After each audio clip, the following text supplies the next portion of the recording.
Hello friends, আমি শুভম। নেটফ্লিক্সে একটা তামিল সিনেমা বেরিয়েছে কন সিটি বলে। এই সিনেমাটা আগে সিনেমা হলে রিলিজ করেছিল, কিন্তু সেরকম ভাবে পপুলারিটি পায়নি বা ফেম পায়নি, বাকি তামিল সিনেমা যেরকম পায় আর কি, সেরকম এটা পায়নি। এবার কেন পায়নি, কেন এই সিনেমাটা অ্যাভারেজ বা ফ্লপ হয়েছে বক্স অফিসে, সেটা আপনি সিনেমাটা দেখলে বুঝতে পারবেন। 2.5 ঘন্টার সিনেমা, ঠিক আছে। আমি বলছি প্রচুর নেগেটিভ দিক আছে, নেগেটিভ দিকগুলো নিয়ে কথা বলবো। তার আগে গল্পটা বলে পজিটিভ দিক কিছু আছে, ওগুলো নিয়ে আমি কথা বলে নিই। এখানে দেখানো হচ্ছে 4টে ক্যারেক্টার আছে, হিরো হিরোইন এবং একটা মা ছেলে। এই 4জন মিলে আলাদা আলাদা স্ক্যাম করে। স্ক্যাম করার পর তারা ধরা পড়ে যায়, জেলে যায়। এবং জেল থেকে বেরিয়ে, সেটাও একটা টুইস্ট, আমি সেটা রিভিল করছি না কিভাবে তারা জেল থেকে বেরোচ্ছে। বেরোনোর পর তারা 4জনে ডিসাইড করে, ভাই আমরা ভদ্র হয়ে যাব। তারা নাম ফাম চেঞ্জ করে, জায়গা চেঞ্জ করে ভদ্র হয়ে যায়। কিন্তু তাদের লাইফে এমন একজন মানুষ আসছে, যার জন্য তাদেরকে আবার এই স্ক্যামের দুনিয়াতে পা রাখতে হচ্ছে। এবার কে এই মানুষটা, কেন আবার স্ক্যামের দুনিয়ায় যাচ্ছে, কি স্ক্যাম করছে, কিভাবে সেখান থেকে বেরোচ্ছে, আদৌ বেরোতে পারছে কিনা, এই নিয়ে 2.5 ঘন্টার সিনেমা, ঠিক আছে। এইবার এর যে পজিটিভ দিকে দেখুন, বেসিক যে স্টোরি বা বেসিক যে স্ক্যাম গুলো দেখাচ্ছে, যার উপরে বেস করে সিনেমাটা, স্ক্যামের আইডিয়া গুলো কিন্তু খারাপ নয়, সেগুলো ভালো। এখানে যেভাবে ব্যাকড্রপটা সেট করে, 2007 2017 দুটো ব্যাকড্রপে গল্পটা চলে, দুটো টাইম লাইনে গল্পটা শিফট হয়। এবার সেই যে দুটো টাইম লাইন ব্যাকড্রপ, সেগুলো ভালো করে সেট করা। সেখানে প্রোডাকশন ভ্যালু আপনি দেখতে পাবেন, বিজিএম এর কাজ ভালো, টেকনিক্যাল ডিপার্টমেন্ট ভালো, হিরোইক কিছু মোমেন্ট আছে সেগুলো ভালো লাগে, ক্লাইম্যাক্সটা খুব সুন্দর, কিছু কিছু টুইস্ট এন্ড টার্নস দেওয়া হয়েছে ক্লাইম্যাক্সে, যেগুলো আপনি ধরতে পারবেন না, সারপ্রাইজিং লাগবে। ক্লাইম্যাক্সে গিয়ে সিনেমাটা লাস্টের 15 মিনিট একটু আপলিফট হয়। এবং এখানে পারফরমেন্সেস ভালো, অর্জুন দাস আছে, যোগী বাবুর মতো কমেডিয়ান আছে, অথবা অ্যানাবেনের মতো অ্যাক্ট্রেস আছে, তো এদের পারফরমেন্স কিন্তু ভালো। কিন্তু এত কিছু ভালো দিক থাকার পরেও, যে বেসিক স্টোরি ভালো, পারফরমেন্স ভালো, লুক অ্যান্ড ফিল ভালো, সবকিছুই ভালো, এত কিছু ভালো থাকার পরেও এই সিনেমাটা কেন স্ক্যাম 1992 অথবা লাকি ভাস্কর হতে পারলো না, যেগুলো আমরা স্ক্যাম মুভি বলতেই যেই সিনেমাগুলোর নাম আমাদের মুখে আসে? কেন হতে পারলো না? তার মেন রিজন হচ্ছে রাইটিং। এখানে যে স্ক্যামের আইডিয়াগুলো ভালো, কিন্তু সেই আইডিয়াগুলো খাতায় কলমে ভালো হলে তো হবে না, সেগুলো দর্শককে বিলিভও করাতে হবে।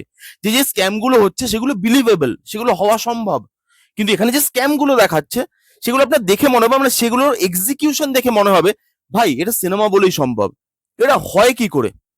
একটা সিন আছে, মানে একটা স্ক্যাম আছে, ইলেকট্রিক বিল জমা দেওয়ার যে অফিস, সেই অফিসে একটা স্ক্যাম আছে। আপনার দেখে মনে হয় ভাই সিনেমা বলে যা ইচ্ছা দেখাবে ভাই, মানে এটা কি? তারপরে একটা পিৎজা ডেলিভারি বয় হয়ে একটা ছেলে আসবে, সেখানে একটা স্ক্যাম আছে। আপনার ওই সিনটা দেখে এত চাইল্ডিশ মনে হবে, আপনার মনে হবে এই স্ক্যাম গুলো তুমি ভালো বেছেছো। কিন্তু সেগুলো আইডিয়া করে, বা সেগুলোর প্ল্যানিংটাও বা সেগুলোর এক্সিকিউশনটাও তো তোমাকে ভালো করতে হবে, যাতে লোকের মানে বিলিভেবল মনে হয় যে আচ্ছা এরকম স্ক্যাম আমার সাথে কেউ যদি করে, আমি একবারের জন্য হয়তো বোকা হয়ে যাব, বা একবারের জন্য হয়তো মাথা আমার জায়গা থেকে সরে যেতে পারে। বোকা বানানো যায় স্ক্যাম গুলো দিয়ে। এখানে যার কাছেই যাচ্ছে সে ইজিলি মেনে যাচ্ছে, যে যা ইচ্ছা তাই করছে, সবকিছুই চলে যাচ্ছে। মানে একটা স্ক্যাম করছে একটা লোকের সাথে, আপনি বসে অ্যাজ অডিয়েন্স, আপনারও তো মনে হতে হবে যে ভাই আমি যদি লোকটার জায়গায় থাকতাম আমি হয়তো তাই করতাম, লোকটা যেটা করেছে। এবং লোকটা তারপরে যা করছে, আপনার দেখে মনে হবে তুই এরকম ভাই কে করে। মানে সিনেমা বলেই এটা সম্ভব, সিনেমা বলে স্ক্যাম হচ্ছে, তাই জন্যই এটা দেখানো সম্ভব। এটা পৃথিবীর কোনো মানুষ, মানে কোনো, মানে সুস্থ মস্তিষ্কের মানুষ এরকম ট্র্যাপে পাওয়া যায় না, বা এরকম জিনিসে মেনে যায় না।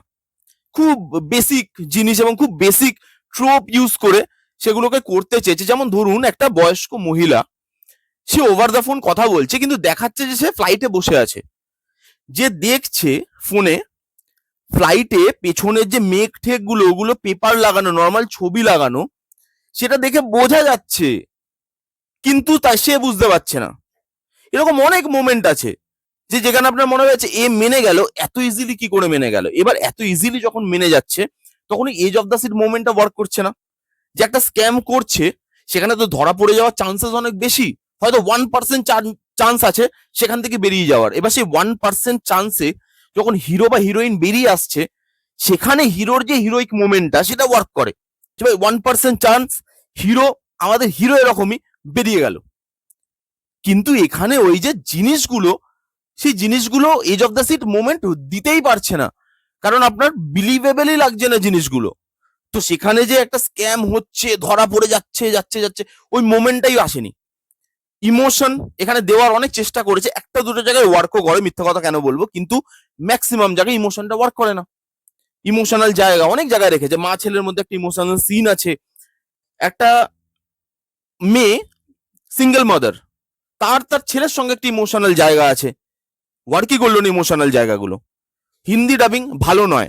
আপনি এই সিনেমাটা যদি দেখেন, যোগী বাবুর কমেডি আপনি যদি মজা নিতে চান বা হিরোইক ডায়লগ যদি মজা নিতে চান, আপনি অরিজিনাল ল্যাঙ্গুয়েজে দেখুন with English subtitle. Hindi dubbing যখনই দেখছেন না, সেই মানে জিনিসগুলো এত এত ক্যারিকেচারিস্ট করে প্রেজেন্ট করা হচ্ছে। যোগী বাবু যখন হিন্দিতে তার কমেডি করছে, ওয়ার্কই করছে না কমেডি। যখন আপনি অরিজিনাল ল্যাঙ্গুয়েজে দেখছেন উইথ ইংলিশ সাবটাইটেল, তখন কমেডিটা ওয়ার্ক করছে। তো এখানে হিন্দি ডাবিংও প্রবলেম আছে। তো এই সব জিনিসের জন্য না, আপনার যখন মেন যে বেস সিনেমার, সেই বেসটাই যখন বিলিভেবল হবে না, দর্শকের সাথে কানেকশন তৈরি করতে পারবে না, তখন সেই সিনেমাটা ওয়ার্ক করা সম্ভব নয়। আপনি খালি ভালো আইডিয়াস দেখিয়ে দিলেন, আপনি ভালো ভালো অ্যাক্টর অ্যাক্ট্রেস রেখে দিলেন, ভালো লুক অ্যান্ড ফিল দিয়ে দিলেন, প্রোডাকশন কোয়ালিটি দিয়ে দিলেন, কিন্তু আপনাকে সেই এক্সিকিউশনটাও তো ভালো করতে হবে, রাইটিংটাও তো ভালো করতে হবে। সেই জিনিসগুলো না হয়নি। তার মধ্যে এখানে কালার টোনে একটুখানি প্রবলেম আছে। কালার টোনটা একটু ডার্ক বলে মনে হয়েছে আমার, একটু বেশি ডার্ক। মানে অন্ধকার করে দেখলে তাহলে ঠিক আছে, যদি আপনি একটা লাইটও জ্বালিয়ে দেখেন আপনার মনে হবে খুবই ডার্ক হয়ে গেল। আমি ব্রাইটনেস বাড়িয়ে ফাড়িয়েও দেখেছি, কিন্তু আমি সব সিনেমা বা সিরিজ অত ব্রাইটনেস বাড়িয়ে দেখি না। তার কারণ হচ্ছে, দেখুন, একটা তো চোখে তো প্রেশার পড়ে, বিকজ আমাদেরকে প্রচুর সিনেমা বা সিরিজ দেখতে হয় কন্টিনিউয়াসলি। এক একটা সিরিজ 8টা এপিসোড 9টা এপিসোড করে 1 ঘন্টা করে, নেটফ্লিক্সের যে কোরিয়ান সিরিজগুলো আপনারা জানেন। তো সেই জন্য আমি ব্রাইটনেসটা একটু কমই রাখি। এখানে আমি ওই লেভেলেই রেখেছি। প্রথমে দেখছি দেখতেই পাচ্ছি না, একটু বাড়িয়েছি, তারপরে দেখি একটু ভিজিবল হচ্ছে। তো এখানে লাইটিং এরও একটু আমার মনে হয়েছে কিছু একটা গন্ডগোল হয়েছে। তো এই জন্য আমার সিনেমাটা ভালো লাগেনি। খাতায় কলমে সিনেমাটা ঠিক আছে, কিন্তু এমনিতে যখন আপনি দেখছেন, ওই কানেকশনটাই আমি পুরো মিসিং পেয়েছি। অনেকেই সিনেমাটাকে ভালো বলছে, কিভাবে ভালো বলছে আমি জানি না, আমার পার্সোনালি ভালো লাগেনি কন সিটি বলে সিনেমাটা। এবং তারা ভালো মানে লাগছে এই কারণেও হয়তো বলতে পারে যে সাউথের সিনেমা এলেই তো এখন আমাদের কাছে মাস্টারপিস। মাস্টারপিস ওয়ার্ডটা আমরা তো খুব সস্তা বানিয়ে দিয়েছি, বিশেষ করে সাউথের সিনেমার ক্ষেত্রে।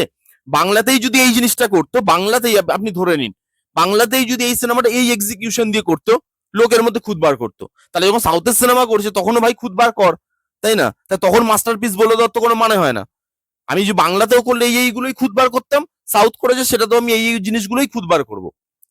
তো আমার তো ভালো লাগেনি সিনেমাটা। কারা কারা দেখেছেন, আপনাদের কি মতামত আপনারা কমেন্ট করে জানাতে পারেন। এই ছিল রিভিউ। কেমন লাগলো রিভিউটা জানাতে ভুলবেন না। ভালো লাগলে please give a Thums up, like করবেন, কমেন্ট করবেন, শেয়ার করবেন, চ্যানেলটাকে মাস্ট সাবস্ক্রাইব করবেন। দেখা হচ্ছে নেক্সট কোনো ভিডিওতে। ততক্ষণ bye bye, take care and be safe.